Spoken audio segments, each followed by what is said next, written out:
Hey everybody, Kevin P. McAuliffe here, and I am back again with another Boris TV tutorial. And as you can see by the shot in front of you, I have another problem. The problem that I have here is that I went out to the deepest, darkest areas in Africa and I shot this fantastic footage of these elephants playing in a river. Only problem was that I'm having a bit of a problem with the shutter on the camera, and as you can see, I'm getting this really bad flicker going on. And I really need to use this shot in my show, but the problem is that obviously as you look at it right now, the shot is completely unusable. And in most cases, what ends up happening with a shot like this is that it ends up on the editing room floor, and I'm stuck going with a shot that I really didn't want to use because this was really the shot that I wanted to use. You know what? It's not a problem if you're using Boris Continuum Complete 8's Flickr Fixer effect. It's another fantastic tool. I know it's really an effect, but I like to refer to it as a tool inside of Boris Continuum Complete 8 that you're going to be able to use to fix problems like this and get shots that you need to get into your show in no time flat. And when you see how simple it is to use, you're really going to be blown away. Okay, so let's quit out of QuickTime and let's Command Tab into Adobe's After Effects. Okay, so as you can see, we're in After Effects now. Now I'm using After Effects CS 5.5, which is obviously 64-bit, but what's important to keep in mind about Boris Continuum Complete 8 is that there is a 32-bit and a 64-bit version of BCC 8.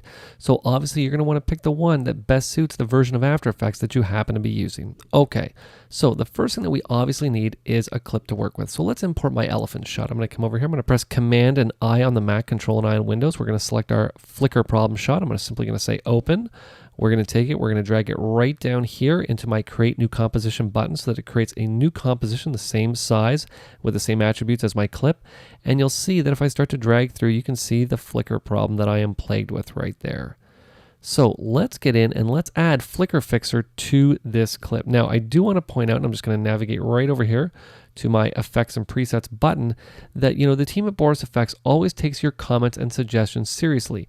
And one comment that a lot of people had was that they didn't like the way that the effects were categorized inside of Boris Continuum Complete, and they wanted it changed a little bit. Well, you know what? The team has gone in and they've reorganized how the effects are categorized, and you can see right here that they're now more so categorized by what they do as opposed to things like OpenGL and other categories like that. So for example, this Flickr Fixer is an image restoration plugin. Why? Because it's obviously restoring the image back to the way that it should be. So you'll see that if I come down to image restoration and I drop it down, right here is Flickr Fixer. You'll see that it's been categorized with things like DV Fixer, Motion Key, Noise Reduction, and Optical Stabilizer. A much easier way to think about how you can find these plugins very quickly and very easily. So what I'm going to do is I'm simply going to take Flickr Fixer, I'm going to drag it right over here and drop it onto my clip, and believe it or not, it's fixed. Now, I know you're probably thinking to yourself, well, that's not possible. It can't be that easy. Well, believe it or not, it is. I'm simply going to hit 0 on my keypad here. And we'll let this preview for, we'll let it preview for about 3 seconds here. And if you already take a look at the shot, there's really no flicker that's happening at all. This has really been fixed pretty well.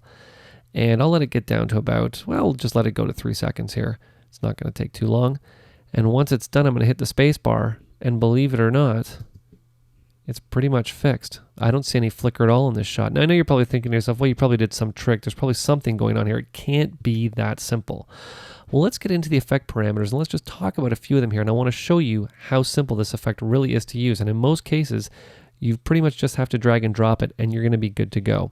What I'm going to do is I'm just going to navigate right up to the top of the effect here to the compare mode. And I just want to turn compare mode on to show you exactly what is going on here. I'm just going to preview the shot again. You'll see on the left side of the frame is the before shot and on the right side of the frame is the after shot. And you can see that there is a lot of flicker going on that left side of the frame. And obviously, as you saw, all I did was just drag and drop that effect right on there and let it go. And once I did, the flicker was pretty much fixed. So what I'm going to do is I'm simply just going to hit the space bar here and you can see big difference between the before and the after. So let's just talk a little bit about exactly what is going on here. So I'm just going to stop this for a second because there's a few more things that I do need to point out. I'm just going to turn compare mode off here and we'll just click on the twirly here to twirl it back up. So the first parameter that we have here is the method of fixing the flicker. And you'll see that we have 3 options. We have frame analysis, we have temporal smooth RGB, and we have temporal smooth YCC. Now, what is the difference? Well, the first main difference between the 3 of them is the frame analysis is doing just that. It's analyzing the entire frame. And by analyzing the entire frame and the frames within the time window, That's how it's getting in and fixing the flicker in the shot.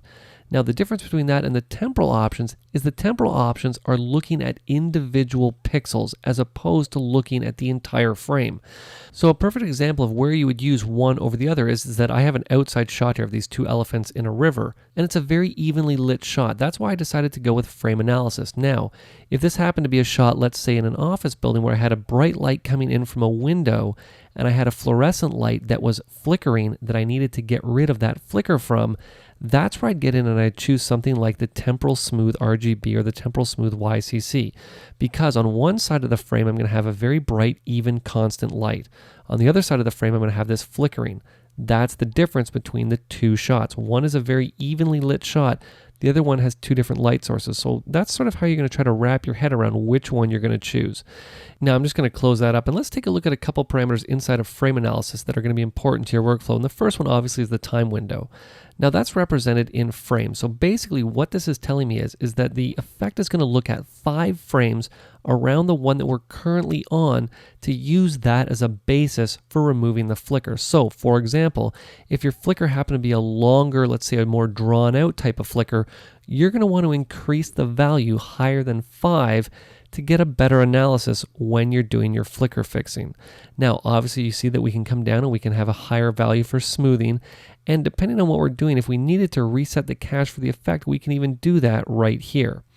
Now, there's a couple other things that I do want to point out in this effect, and that is that we do have the option to get in and add mattes in, much like in three-way color grade. Three-way color grade, the mattes are used to isolate certain parts of the frame for things like primary or secondary color correction. Well, the great thing with mattes inside of Flickr Fixer is that you can use it to isolate areas of the frame that have maybe more of a flicker than other areas. Well, this is a way to get in and say, well, let's just isolate this area and do the flicker fix to that. And last but certainly not least, we even have the ability to do motion tracking with the Flickr Fixer effect. Another great feature that's included inside this effect, you're going to notice motion trackers included inside of a lot of effects inside of Boris Continuum Complete 8. Out for it, because in a lot of cases it might come in handy depending on the type of work you're doing.